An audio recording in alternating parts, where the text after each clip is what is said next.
మన గౌరవమనీయుడు రాజాసింగ్ అన్న మొన్న శ్రీరామ ర్యాలీ తీస్తుంటే నైట్ పూట తీసే క్రమంలో రేవంత్ రెడ్డి పేరు ఎత్తుకోవడం జరిగింది రాజాసింగ్ అన్న.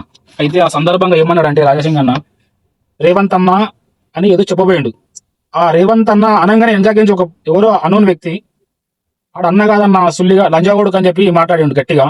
నేను చెప్తున్నా వెనకాలకించి ఎవరైతే మాట్లాడారో ఆయన చెప్తున్నా, నిజంగా నువ్వు నిజమైన మనిషివి అయితే కెమెరా ముందుకు వచ్చి కాదు మాట్లాడాల్సింది, డైరెక్ట్ ఇప్పుడు నేను ఎట్లా మాట్లాడుతున్నా నువ్వు అట్లా మాట్లాడాల. ఈ గుద్దల దమ్ముంటే నిజమైన పౌరుడు అయితే నువ్వు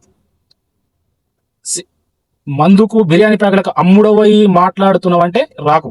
లేదు నేను బిర్యానీలకు మందుకు అమ్ముడపోలేదు అంటే కెమెరా ముందుకు వచ్చి మాట్లాడి వీడియో పెట్టు. రేవంత్ రెడ్డి నీకు ఏం అన్యాయం చేసిండు? నీ ఇల్లు గుంజుకుండా, నీ ఆస్తులు గుంజుకుండా, లేకపోతే ఇంకేమైనా చేసిండా చెప్పు, మేము కూడా వింటాం. మేము కూడా ఇట్లా వీడియోలు పెట్టకుండా ఉంటాం. నీకు జరిగిన అన్యాయం స్పష్టంగా పేపర్తో చదివి, నోరి మాటలు ఒకటి కాదు, పేపర్తో చదివి అప్పుడు నమ్ముతాం.